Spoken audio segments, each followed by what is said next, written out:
Hey, what is going on YouTube? In today's video, we're going to take a look at starting up a new project in our GitLab environment. And in this project, we're going to create a Docker image from a Docker file and push that image to our registry within GitLab.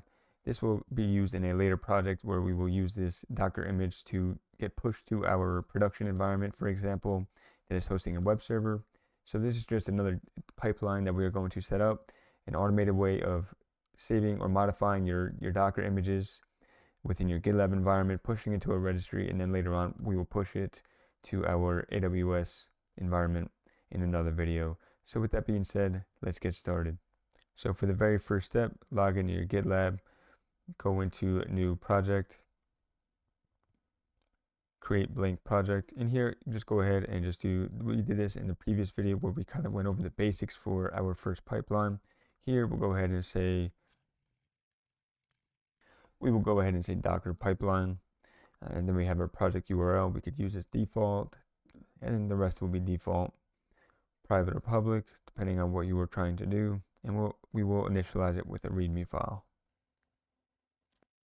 All right, so to save some time, we're going to go ahead and just run over to ChatGPT. In this case, we don't really need it, but this is just an example. If you were to run a lab, just go over, ask ChatGPT to generate you a Docker file.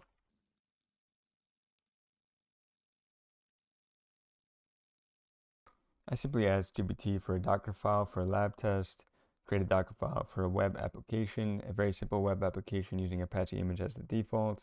It's going to go ahead and draft all this stuff just for an example.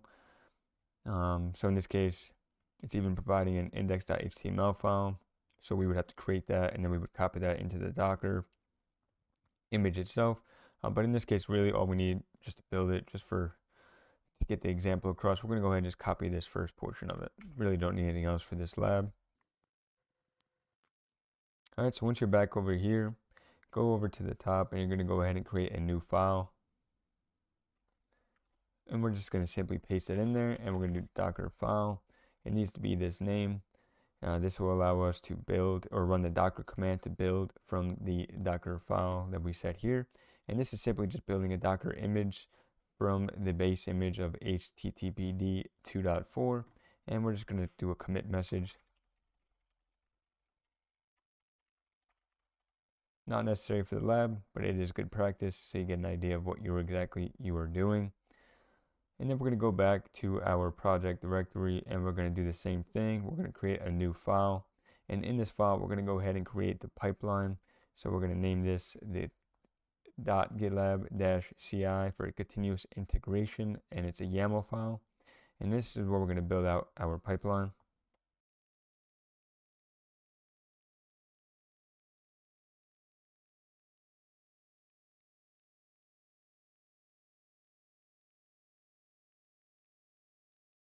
All right, so starting from the top, we have our stages. In this case, we're only having one stage, and that's going to be the build stage. Then we're going to have the job, the build job. We just named it build job 1. And then we're going to define the stage for build. And then before we run our script, or before we build out that Docker image, we're going to go ahead and run a few commands, because that means so anything that happens here must take place before anything that happens here. So we must log in, otherwise we can't build or push to a registry image or push to our registry. So we're going to go ahead and do Docker login.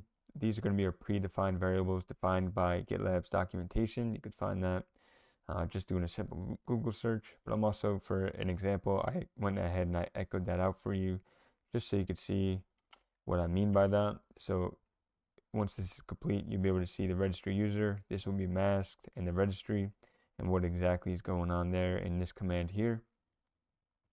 And then we get into the script.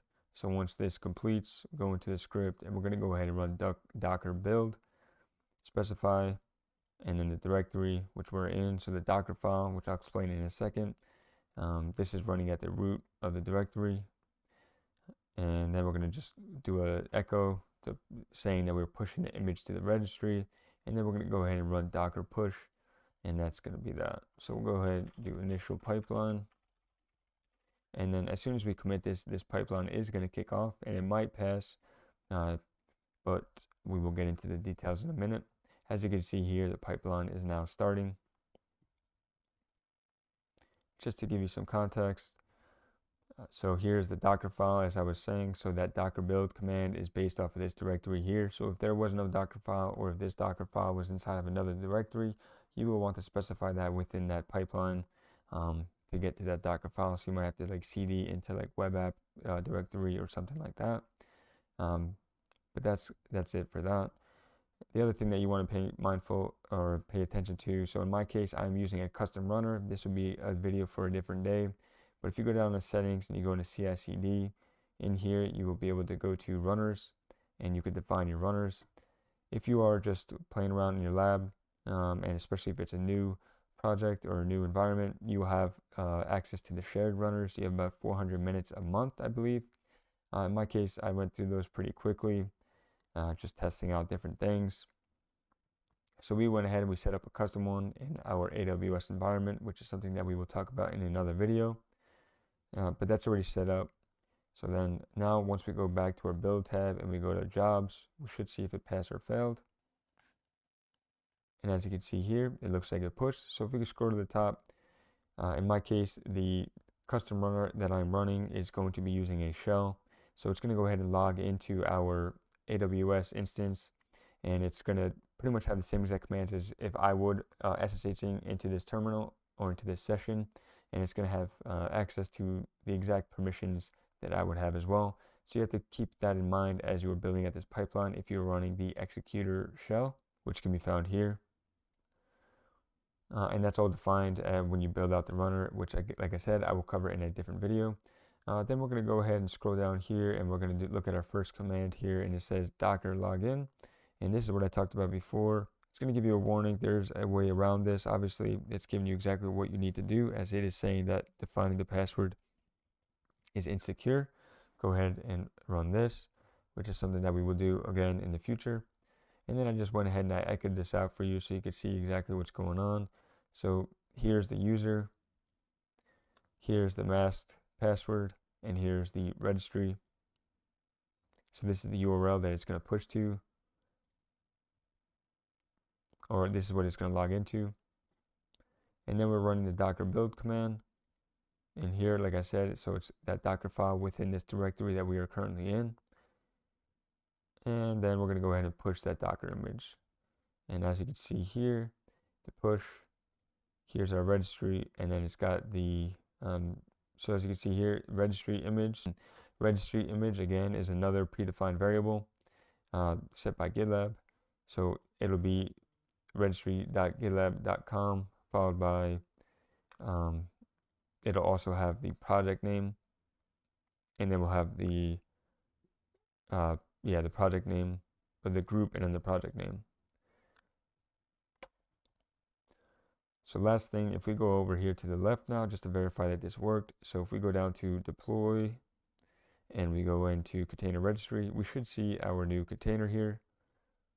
And there we go. So the latest pushed 3 minutes ago. So what that means is that now, in a future video, for an example, I'm going to show you how you could potentially deploy this in your environment.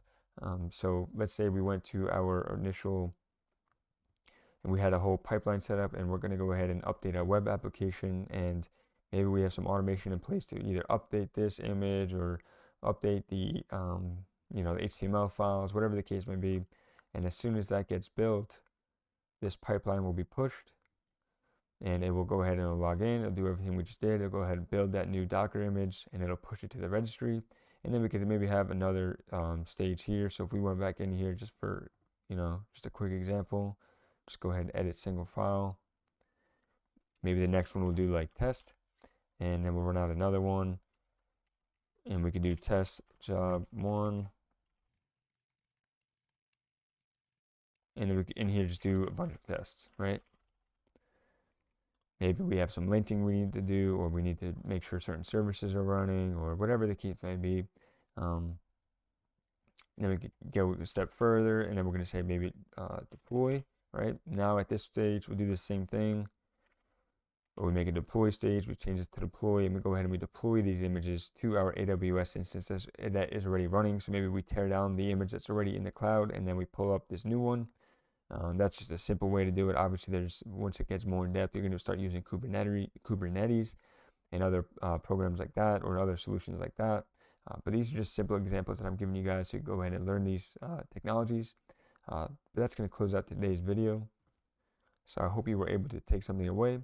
Today we did a quick tutorial here on GitLab, running a simple pipeline allowing you to push or build and push a Docker file or a Docker image to your Docker registry or your container registry within GitLab. It is an important concept that you should know. There's going to be a lot more as we continue to build on this topic. So I hope you were able to take something away. As always, never stop learning.